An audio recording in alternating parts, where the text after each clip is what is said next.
Assalamualaikum warahmatullahi wabarakatuh. Nama saya Muhammad Ashraf bin Azmi, nombor matrik I1930424. Pada hari ini, kumpulan kami akan membentangkan tentang tajuk Ibra', Muqassah dan Iqalah.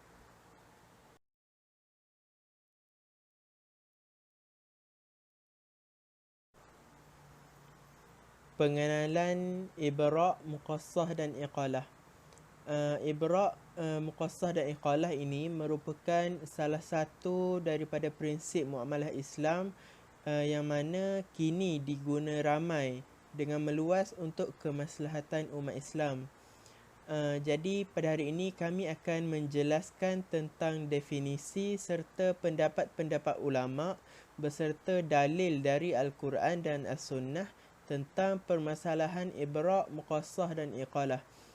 Serta kami juga akan menjelaskan tentang konsep Ibra', Muqassah dan Iqalah mengikut perundangan Islam serta akan membuat perbandingan Ibra', Muqassah dan Iqalah menurut fiqhul Islam dengan sistem konvensional yang ada pada masa kini, yang mana juga diguna pakai oleh bank-bank pada masa kini.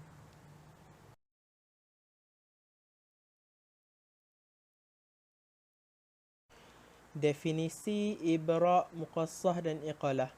Ibra' dari segi bahasa bermaksud at-tanzih iaitu pembersihan ataupun at-talkhis iaitu pembebasan atau pemurnian dan muba'adah iaitu menjauhkan dari sesuatu. Manakala dari segi istilah syarak pula, Ibra' bermaksud pengurangan iaitu al-isqat oleh seseorang terhadap haknya yang berada di dalam tanggungan orang lain, seperti pengurangan oleh dain iaitu pihak yang berhutang terhadap hutang yang berada dalam tanggungan al-madin iaitu pihak yang berhutang.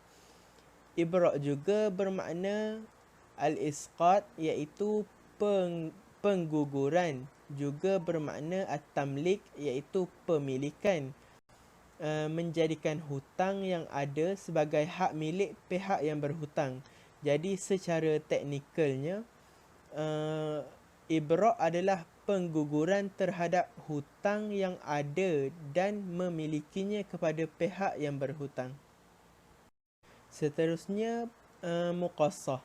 Muqassah pada bahasa bermaksud kesaksamaan, manakala dari segi istilah pula bermaksud pelepasan kewajipan dan melibatkan penyelesaian hutang, penghutang dan pemiutang yang berhutang antara satu sama lain.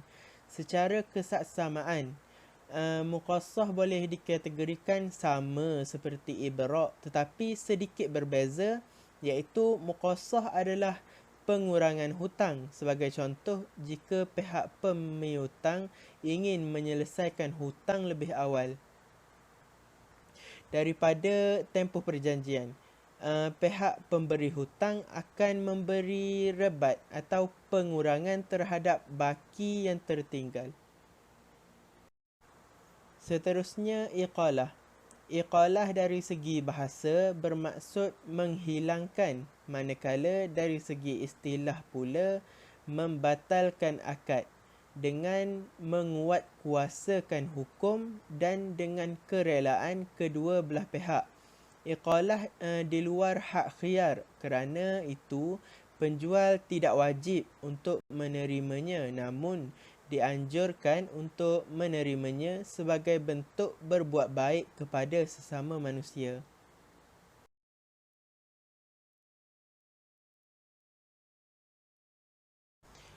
Legaliti Ibra', Muqassah dan Iqalah. Ibra', dalil dan perbincangan. Dalil yang digunakan di dalam permasalahan Ibra' adalah dari surah Al-Baqarah ayat 280 yang bermaksud dan jika orang yang berhutang itu dalam kesukaran, maka berilah tangguh sampai dia berkelapangan dan menyedekahkan sebahagian atau semua hutang itu lebih baik bagimu jika kamu mengetahui. Ayat di atas memerintahkan pihak yang berpiutang memberikan waktu yang cukup kepada pihak yang berhutang untuk membayar hutang sampai akhirnya pihak yang berhutang mampu untuk menunaikan hutangnya, serta pembebasan pembayaran hutang tanpa batas waktu seperti menyedekahkan hutang.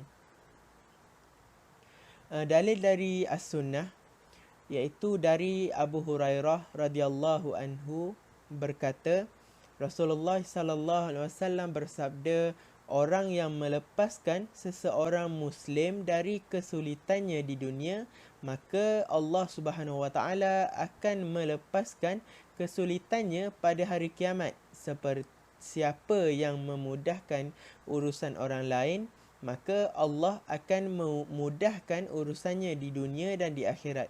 Dan siapa yang menutup aib seorang Muslim, maka Allah akan menutup aibnya di dunia dan di akhirat. Dan Allah senantiasa menolong hamba-Nya selama ia menolong saudaranya. Hadis riwayat Muslim. Dan ada juga hadis yang lain, iaitu Rasulullah sallallahu alaihi wasallam berbicara kepada pihak-pihak yang memiliki piutang kepada Jabir dan meminta mereka untuk menggugurkan hutang dari Jabir radhiyallahu anhu.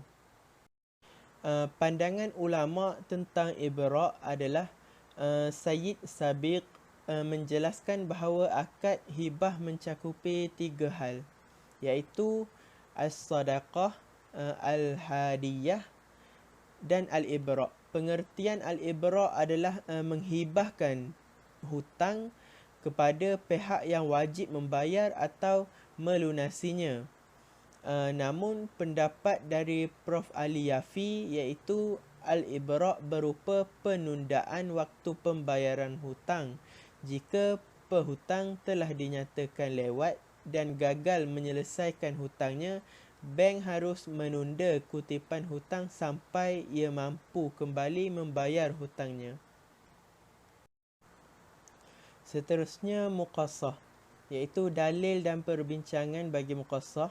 Dalil dari Al-Quran ialah yang bermaksud, hai orang-orang yang beriman, diwajibkan atas kamu qisas berkenaan dengan orang-orang yang dibunuh, orang merdeka dengan orang merdeka, hamba dengan hamba, dan wanita dengan wanita. Maka barang siapa yang mendapat suatu pemaafan dari saudaranya, hendaklah yang memaafkan mengikuti dengan cara yang baik, dan hendaklah yang diberi maaf membayar diyah kepada yang memberi maaf dengan cara yang baik pula. Yang demikian itu adalah suatu keringanan dari Tuhan kamu dan suatu rahmat.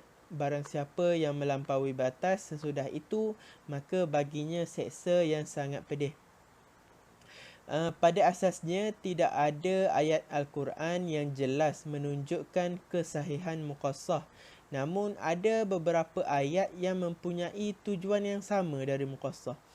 Seperti Allah Subhanahu Wa Taala berfirman, wahai orang-orang yang beriman, hukum kesamaan ditetapkan untuk kamu dalam kes pembunuhan, iaitu qisas, percuma secara percuma. Dalam ayat lain, Allah Subhanahu Wa Taala berfirman, di dalam hukum qisas terdapat penyelamatan nyawa untuk kamu. Sebahagian ulama Islam berpandangan bahawa makna perkataan qisas yang disebutkan dalam ayat-ayat tersebut merujuk kepada cara pembayaran wang pampasan, iaitu diyah, oleh pembunuh. Dalam konteks ini, diyah dianggap sebagai sejenis hutang yang perlu dibayar kepada pesalah. Dalil dari As-Sunnah pula iaitu dari hadis Nabi SAW yang diriwayatkan oleh Ibnu Umar sebagai berikut, iaitu saya datang kepada Nabi dan berkata bahawa saya menjual unta di Baqi' dengan harga shilling emas. tetapi saya mengumpulkan dalam perak. Begitu juga sebaliknya, Nabi SAW bersabda, tidak ada salahnya berbuat demikian jika pertukaran dilakukan mengikut kadar pertukaran hari itu dan selama kamu berpisah tanpa ada hutang di antara kamu.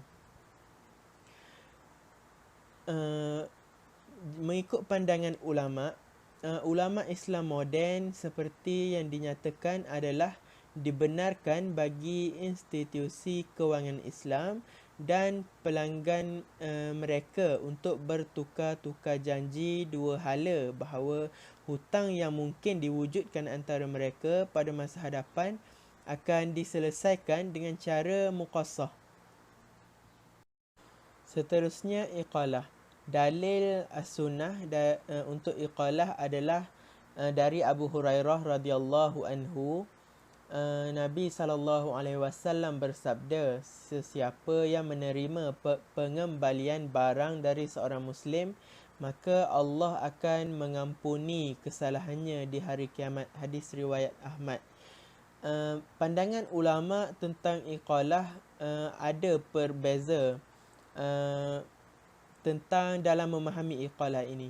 Pendapat yang pertama adalah iqalah adalah pembatalan akad dan bukan akad yang baru. Ini merupakan pendapat Syafi'iyah, Hanabilah dan Muhammad bin Hasan. Mereka beralasan bahawa iqalah dari segi bahasa artinya menghilangkan dan makna istilah tidak jauh beza dengan makna bahasa. Dan Rasulullah SAW menyebutnya iqalah ini bukan baik, iaitu jual beli. Di antara alasan lainnya, ulama sepakat bolehnya melakukan iqalah untuk akad salam, sementara terdapat larangan menjual barang sebelum diterima. Jika iqalah dipahami sebagai jual beli, berarti iqalah dalam akad salam adalah menjual barang sebelum diterima. Pendapat kedua adalah iqalah merupakan transaksi jual beli baru. Ini merupakan pendapat Abu Yusuf, Imam Malik dan Zuhariyah. Mereka beralasan bahawa hakikat jual beli adalah tukar menukar. Ada yang kita serahkan dan ada yang kita terima, iaitu at-tabadul. Dan ini ada pada iqalah kerana transaksi itu dikembalikan kepada hakikatnya dan bukan ucapannya, sehingga iqalah boleh disebut jual beli. Sebagaimana yang disampaikan jumhur bahawa iqalah bukan at-tabadul tetapi rujuk an mubadalah, iaitu membatalkan serah terima sehingga tidak boleh dianggap sebagai jual beli. Kesimpulannya, pendapat yang lebih dipersetujui adalah pendapat yang pertama bahawa iqalah adalah fasakh akad dan bukan akad yang baru. Masalah dari perbezaan ini adalah cara penentuan nilai harga yang harus dikembalikan kepada pembeli ketika pembeli mengembalikan barang. Jika iqalah dipahami sebagai fasakh, iaitu pembatalan akad dan bukan jual beli, maka ketika pembeli mengembalikan barang, penjual mengembalikan duit yang senilai yang pernah dibayarkan sebagaimana sebelum terjadi jual beli. Namun jika iqalah dipahami sebagai akad yang baru, maka harus ada kesepakatan yang baru mengenai harganya.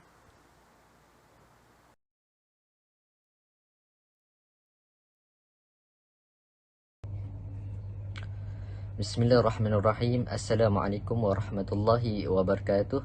Saya Muhammad Amzar bin Aminuddin, nombor metri I1930425.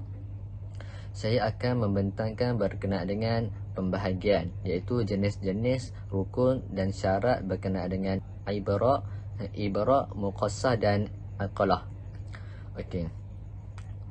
Ibra' ni adalah amalan dalam produk pembankan Islam secara umumnya boleh diterjadikan kepada tiga. Okey, yang pertama adalah pelanggan yang membuat penyelesaian awal, iaitu pelanggan ni tidak mempunyai tunggakan namun mempunyai pembayaran sekaligus. Yang kedua adalah perstrukturan semula pembayaran. Pelanggan mempunyai masalah untuk membuat bayaran dan memohon bank menstrukturkan kembali pembayaran mereka. Yang ketiga adalah kemungkinan pelanggan dalam membuat bayaran, iaitu pelanggan ni bermasalah dan membayar tidak mengikut jadual.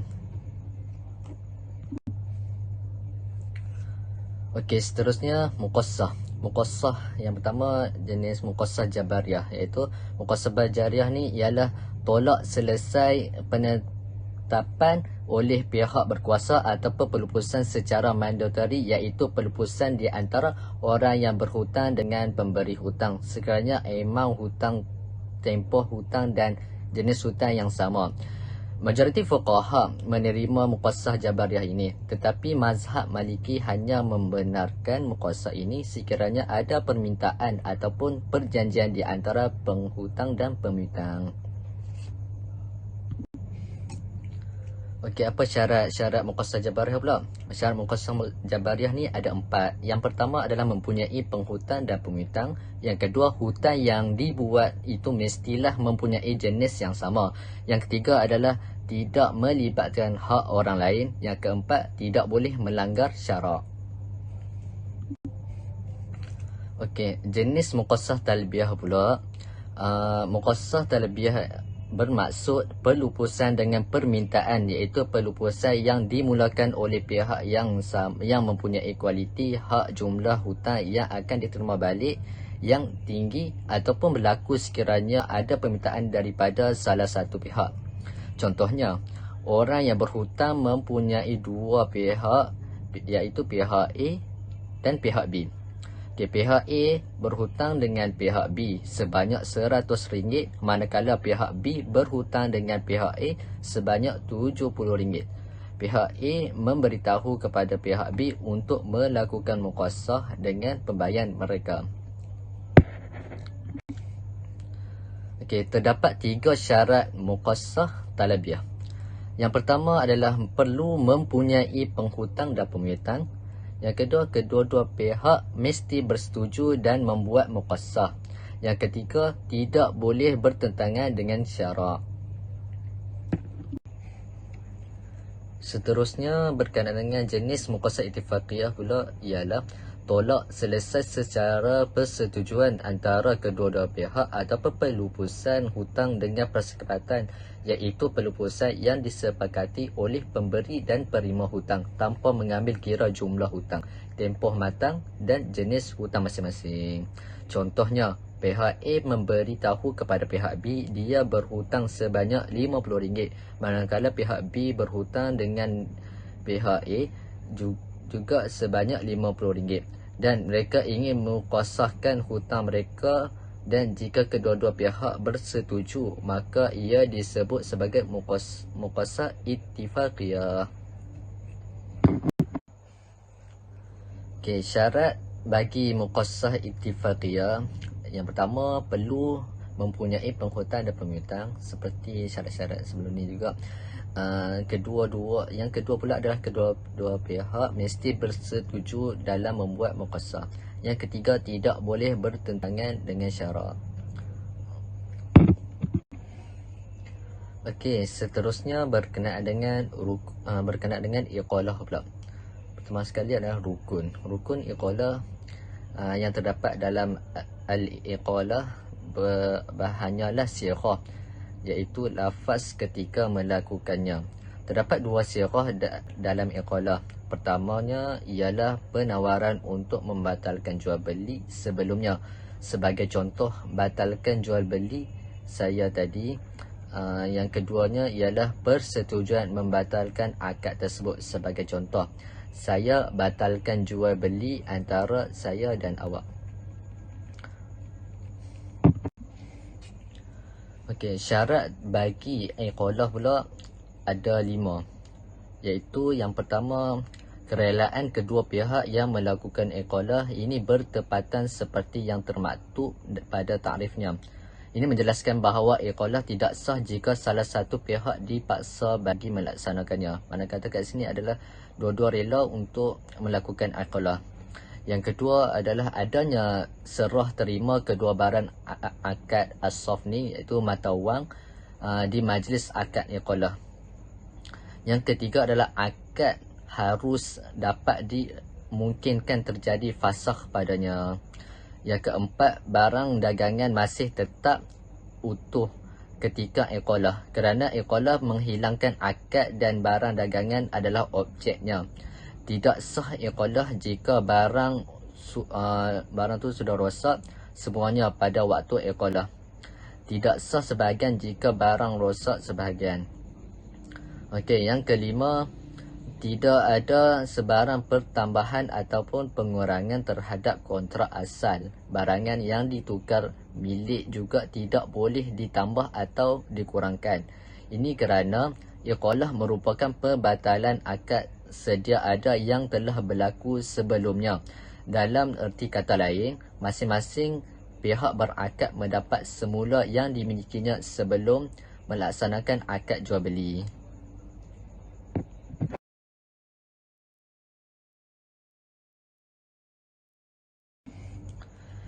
Pembincangan yang seterusnya tentang aplikasi semasa produk perbankan Islam. Okey, yang jenis bahagian yang pertama pula iaitu ibarat. Okey, mengenai aplikasi ibarat dalam proses perbankan Islam masa kini, berdasarkan kaji selidik dan penelitian, kesemua institusi perbankan yang menawarkan produk kewangan Islam mengamalkan ibarat dalam penawaran produk mereka. Ibarat banyak digunakan dalam produk-produk runcit dan korporat yang berteraskan kontrak-kontrak seperti bai bisamil ajil, murabahah, ijarah dan musyarakah mutanaqisah. Kebanyakan produk-produk ini menghasilkan hutang yang terbina di atas pembayaran balik harga secara tangguh dan ansuran mengikut tempoh tertentu. Okay. Secara umumnya, institusi perbankan Malaysia mengaplikasikan prinsip ibarat dalam dua keadaan. Keadaan pertama adalah apabila pelanggan ingin melakukan penyelesaian awal terhadap hutang tertunggak yang menjadi hak pihak bank. Keadaan yang kedua adalah apabila berlakunya pemungkiran terhadap pembayaran balik hutang terhadap pihak bank. Dalam kedua-dua situasi ini, pihak bank akan mengibaratkan sebahagian daripada hutang yang menjadi hak mereka secara sukarela dan budi bicara. Biasanya jumlah rebat atau ibarat yang diberikan adalah berasaskan kepada nilai keuntungan yang belum diterakru atau belum dimiliki. Muqassah pula, penggunaan muqassah adalah dalam insurans deposit Islam iaitu PIDM. Maksudnya apabila sesebuah institusi perbankan Islam itu diisytiharkan tidak mampu untuk membayar, proses muqassah ini akan dilaksanakan untuk menentukan jumlah deposit yang perlu dibayar oleh PIDM kepada pendeposit. Menerusi proses ini, jumlah pembayaran itu akan ditentukan berdasarkan perbezaan di antara jumlah deposit dengan jumlah hutang pembiayaan belum bayar oleh pelanggan berkenaan. Okay, contoh yang boleh kita ambil kat sini adalah seorang pelanggan mempunyai deposit sebanyak RM100,000 dan dalam masa yang sama pelanggan tersebut mempunyai tanggungjawab pembayaran tertunggak sebanyak RM50,000. Maka pelanggan tersebut hanya layak untuk menerima deposit sebanyak RM50 sahaja dan RM50,000 lagi dianggap bayaran kepada pembiayaan yang tertunggak. Okey. Selaras dengan kaedah fiqh yang mengatakan bahawa hukum asal dalam akad redha ataupun persetujuan antara kedua-dua dalam pihak berkontrak dan kesan kontrak adalah berdasarkan hak tanggungjawab yang telah dipersetujui dalam akad. Okay, bahagian yang terakhir iaitu iqalah. Okay, iqalah boleh dikatakan banyak digunakan dalam pelbagai produk yang terdapat dalam perbankan Islam. Ini secara umumnya bagi membatalkan apa-apa transaksi yang dilaksanakan antara dua pihak. Sekiranya mana-mana pihak yang melaksanakan transaksi yang ingin membatalkan akad, namun begitu secara modennya sebuah transaksi ini dapat dibatalkan pada keadaan tertentu. Okey, sebagai contoh, produk yang dikeluarkan oleh Bank Islam Malaysia Berhad iaitu Personal Finance di dalam layan makluman produk atau lebih umum disebut sebagai PDS ada menyebut tentang proses iqalah pada bahagian pembatalan kemudahan.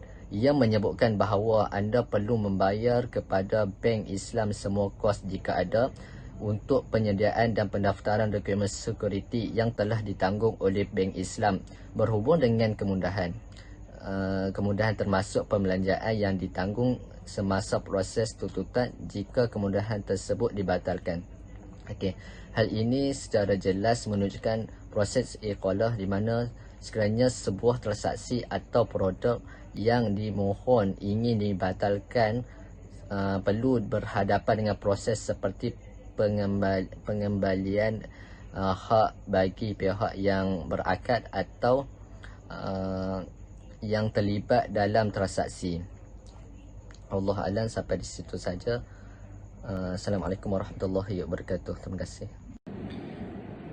Okey, Assalamualaikum warahmatullahi wabarakatuh. Nama saya Muhammad Badrul Amir Kamaluddin, nombor matrik I1904219. Seterusnya saya akan menyambungkan pembatangan yang bertajuk pembubaran akad. Okey, kita akan pergi kepada pembubaran akad bagi Ibra'. Itu pertama sekali, pelanggan yang tidak mampu untuk memberi komitmen dalam pembayaran yang mana akan menyebabkan berlakunya tunggakan dalam proses urus niaga tersebut. Okey, ini syarat pertama pembatalan bagi Ibra'. Yang kedua pula itu berpunca dari pelanggan yang mempunyai masalah untuk membuat bayaran balik pembayaran tersebut. Dan yang ketiga iaitu akad akan terbatal apabila pelanggan tidak mahu membayar mengikut jadual yang telah ditetapkan. Jadi ketiga-tiga syarat ni akan menyebabkan berlakunya pembatalan bagi proses Ibra'. Seterusnya kita akan pergi kepada pembubaran akad bagi Muqassah. Okey, seperti yang sahabat saya beritakan sebentar tadi, Muqassah ni terbagi kepada 3 jenis. So kita akan pergi kepada setiap satu jenis Muqassah tersebut. Okey, kita akan pergi yang pertama sekali iaitu Muqassah Jabariyah. Antara syarat ataupun penyebabnya berlakunya pembubaran akad itu yang pertama sekali iaitu tidak mempunyai salah satu pihak, iaitu perhutang atau pemiyutan. Maknanya kat sini untuk berlakunya syarat sah akad bagi Muqassah ni mesti ada dua pihak, iaitu penghutang itu sendiri dan pemiyutan, orang yang memberi hutang. Yang kedua pula, hutang yang hendak dibuat mestilah mempunyai jenis yang sama. Contohnya kalau kita pinjam emas, kita berhutang emas dengan orang, maknanya hutang tu mestilah benda yang sama. Kita berhutang benda tu yang sama. Yang ketiga iaitu mestilah tidak melibatkan hak orang lain. Kat sini bermaksud contohnya bila kita nak beri hutang dekat orang tu, mestilah barang tu barang yang hak milik kita. Contoh kita tak ambil barang hak jiran sebelah untuk bagi hutang dekat orang lain. Yang keempat sekali yang terakhir bagi pembubaran akad ini iaitu tidak boleh melanggar syarak yang telah ditetapkan. Seterusnya kita pergi kepada Muqassah yang kedua. Jenis Muqassah yang kedua iaitu Muqassah Talabiyah. Syarat atau pembubaran akad pertama iaitu tidak mempunyai salah satu pihak, iaitu penghutang atau pemiyutang. Jadi maksud dekat sini sama seperti yang saya jelaskan dekat Muqassah Jabariyah tu, iaitu mestilah ada kedua-dua pihak. Mesti ada pihak penghutang, mesti ada pihak pemiyutang, iaitu orang yang memberi hutang. Yang kedua itu mesti mendapat persetujuan daripada dua-dua pihak dalam membuat Muqassah. Jadi kat sini bermaksud macam Contoh, perhutang setuju dan pemiutan setuju, maka berlakulah akad mukasah ni bagi mukasah talbiah. Tapi sekiranya contoh kalau si perhutang tak setuju, si pemiutan setuju ataupun sebaliknya, maka tidak berlakulah akad mukasah tersebut. Yang terakhir sekali iaitu urusan mukasah ini mestilah tidak melanggar atau bertentangan dengan syarat yang telah ditetapkan. Seterusnya jenis mukasah yang terakhir iaitu mukasah ittifaqiyah, iaitu syarat dia sama je seperti yang sebelum ni, yang sebentar tadi, iaitu pertama sekali tidak mempunyai salah satu pihak iaitu penhutang atau pemiutang. Maka kalau tak cukup seorang, maka secara automatiknya akad tersebut terbatal. Yang kedua mesti mendapat persetujuan dua-dua pihak dalam membuat mukasah. Maknanya sama seperti tadi. Contoh, mestilah kedua-dua pihak iaitu penghutang atau pemiutang bersetuju untuk melakukan akad mukasah tersebut. Yang terakhir sekali, urusan mukasah ini mestilah tidak melanggar atau bertentangan dengan syarat yang telah ditetapkan. Seterusnya kita akan pergi kepada pembubaran akad bagi iqalah. Okey, yang pertama sekali, salah satu pihak tu dipaksa bagi melaksanakannya, yakni tidak berlaku kerelaan antara dua pihak yang melaksanakan iqalah. Contohnya pihak pemiutang ni, orang yang memberi hutang ni telah dipaksa oleh orang lain untuk menjalankan proses perhutangan tu dengan penghutang yang nak menghutang tu. So tidak boleh lah macam tu. Kalau berlaku macam tu, maknanya pembubaran akad bagi iqalah tu akan berlaku. Yang kedua sekali iaitu mestilah berlaku penyerahan barang akad syarf atau matawan tu dalam majlis akad iqalah. Contohnya kalau kita nak berhutang duit ataupun barang ke apa ke, mestilah berlaku dalam akad tersebut. Maknanya dekat tempat yang sama. Tak boleh contoh si penghutang ni dekat lain dan si pemiutan ni dekat lain, lepas tu nak berlaku iqalah, tak boleh. Yang ketiga tu ialah objek akad harus mempunyai nilai atau kemungkinan boleh untuk terjadinya fasad padanya. Contohnya nombor 3 ni, macam barang tu boleh untuk kita buat hisap ataupun mempunyai nilai untuk kita bukan hisap fasad padanya. Yang keempat sekali, tidak sah iqalah jika barang rosak semuanya pada waktu iqalah, dan tidak sah juga sekiranya sebahagian barang itu rosak. Maknanya kalau kita nak melakukan akad iqalah ni, kita kena make sure, pastikan bahawa barang tu tak rosak semua ataupun separuh, tak boleh. Tu antara semua untuk pembubaran akad. So seterusnya kita akan pergi kepada kesimpulan bagi tajuk pembentangan kami ini. Jadi kesimpulannya saya dapat simpulkan bagi tiga-tiga lah, mudah kan. Contoh yang pertama, kesimpulan pertama itu dapat kita simpulkan bahawa ibrak ni secara ringkas ni adalah ribat atau pengguguran daripada sebahagian atau keseluruhan tuntutan terhadap hutang, yakni hak. Dalam konsep perbankan Islam, institusi kewangan boleh memberi ibrak atau kita panggil sebagai ribat kepada pelanggan mereka yang melansaikan hutang lebih awal daripada tempoh perjanjian untuk pembayaran tersebut. Yakni orang yang contoh dia tempoh perjanjian tu dia sepatutnya membayar hutang ni selama tempoh 4 tahun. Tapi si A ni mampu membayar keseluruhan hutang tu dalam tempoh 3 tahun. So institusi ni kewangan tu boleh memberi ibrak ataupun rebat kepada pelanggan tersebut. Seterusnya kemudian rebat ini adalah bergantung sepenuhnya terhadap institusi kewangan yang terlibat. Manakala bagi mukasah pula, iaitu konsep mukasah ni yang digunakan dalam perbankan Islam boleh dijelaskan sebagai rebat atau pengurangan keuntungan untuk pihak pemberi utang. Mukasah ni boleh dikategorikan sama seperti ibrak tetapi sedikit berbeza. Contohnya, sekiranya untuk ibrak, pihak pemberi hutang akan memberi pelepasan hutang. Mukasah pula adalah pengurangan hutang. Sebagai contohlah, jika pihak pemiutang iaitu orang yang memberi hutang ingin menyelesaikan hutang lebih awal daripada tempoh perjanjian, pihak pemberi hutang akan memberi rebat atau pengurangan terhadap baki hutang yang tinggal. Yang terakhir sekali, saya nak simpulkan bahawa iqalah ni adalah fasad akad dan bukan akad yang baru. Masalah dari perbezaan ini adalah cara penentuan nilai harga yang harus dikembalikan kepada pembeli ketika pembeli mengembalikan barang.